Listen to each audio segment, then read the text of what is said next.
Hey guys welcome to the current affairs. इस video में हम ये देखेंगे कि चीन और ताइवान की तकसीम का असल मामला क्या है और क्या चाइना वर्ल्ड वॉर 3 स्टार्ट करेगा। ताइवान दुनिया के लिए इतना ज़्यादा इम्पोर्टेंट क्यों है। So let us get right into the video.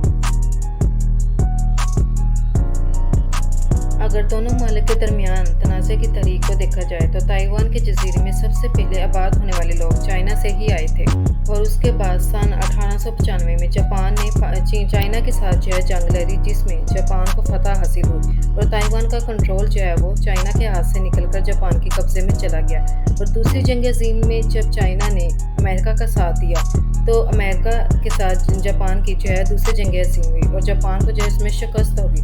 जब जापान को शिकस्त होगी तो उसने चीन के जो मकबूजा इलाके थे उसको खाली कर दिया और इस तरह ताइवान का कंट्रोल जो था वो चाइना के हाथ चला गया।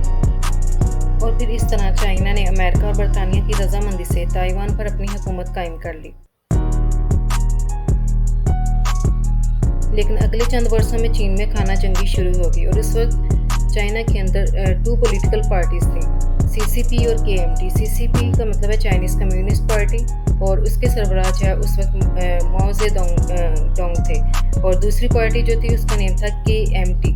केएमटी का मतलब है कॉमिंटांग और उस वक्त उसके सरबराह जो है चियांग काई शेक थे।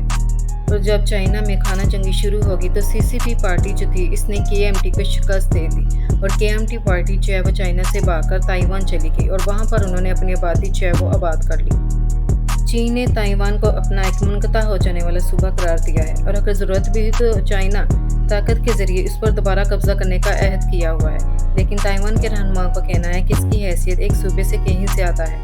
उनकी इस दलील के मुताबिक ये एक खुद मुख्तार रियासत है।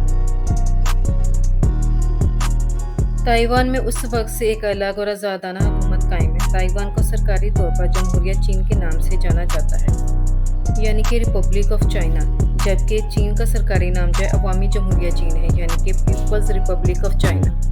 चीन और ताइवान 1949 से एक दूसरे से अलग हैं। बीजिंग का मौक़िफ़ ये है कि सिर्फ एक चीन है और ताइवान उसका हिस्सा है। चीन दुनिया भर के ममालिक पर दबाव डालता है कि वह बीजिंग का साथ दें और ताइवान के साथ सफारती तल्लुकात मुनक़्क़िद कर दें। चीन ताइवान को अपने साथ मिलाना चाहता है, इसलिए चीनी सदर ने इस बात पर भी जोर दिया है कि 2049 तक दुनिया भर में मुल्क की अजीम ताकत की हैसियत को बहाल करने के चीनी ख्वाब की तब्दीली के लिए दोबारा इत्तेहाद जो है ज़रूरी है। ताइवान एक आइलैंड है जो कि चाइना की साउथ ईस्ट कोस्ट से 100 माइल्स की दूरी पर है। Can Taiwan defend itself? China ने ये कहा है कि वह नॉन मिलिट्री मीन्स के ज़रिए ताइवान को दोबारा अपने साथ मिलाएगा, यानी कि रीयूनिफिकेशन करेगा। चाइना अपने बजट का ज़्यादातर हिस्सा जो है डिफेंस के ऊपर लगाता है, मिसाइल टेक्नोलॉजी के ऊपर, एयरक्राफ्ट के ऊपर, इसके अलावा साइबर अटैक्स के ऊपर। इसलिए चाइना की ज़्यादातर जो मिलिट्री पावर है वो इस बात के ऊपर ही फोकस करती है कि वह किसी न किसी तरह से ताइवान को अपने साथ मिला ले।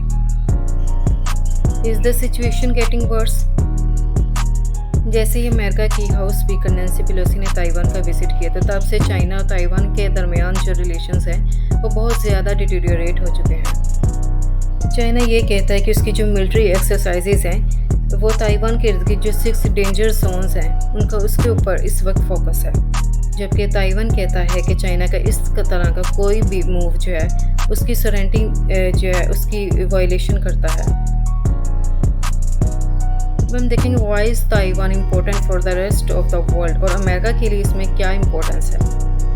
ताइवान की इकॉनमी जो है इस वक्त बहुत ज़्यादा इम्पोर्टेंट है। ज़्यादातर इस वक्त जो इलेक्ट्रॉनिक इक्विपमेंट है जैसे कि फ़ोन से लेकर लैपटॉप्स तक, वॉचेस और जो गेम्स वगैरह हैं, ये सारी जो है कंप्यूटर चिप्स के ज़रिए ही पावर होती हैं और ये ताइवान के अंदर ही बनती हैं।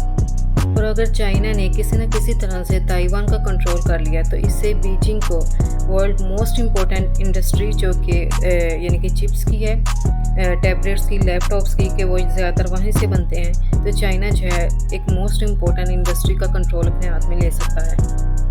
और अगर चाइना ताइवान का कंट्रोल हासिल कर लेता है तो मशरिक़ की जानिब इसके मिसाइल की मार 150 नॉटिकल मील फी बढ़ जाएगी। अगर चाइना ने ताइवान का कंट्रोल हासिल कर लिया तो अमेरिका इस बारे में परेशान क्यों है? क्योंकि मशरिक़ की जानिब जब इसके मिसाइल की मार 150 नॉटिकल मील बढ़ जाएगी तो इस सूरत हाल में चीन, मशरिक़ी बहीरा चीन में अमेरिका के इत्तेहादी जापान और अमेरिका के जजीरे को गुआम को निशाना बनाने के काबिल हो जाएगा। इसलिए अमेरिका के लिए ये बात बहुत तशवीशनाक है।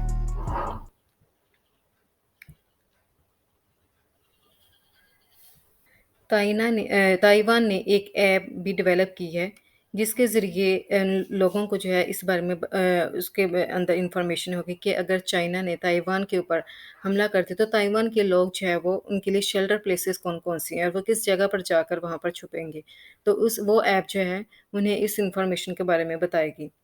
So thank you for watching, thanks for listening.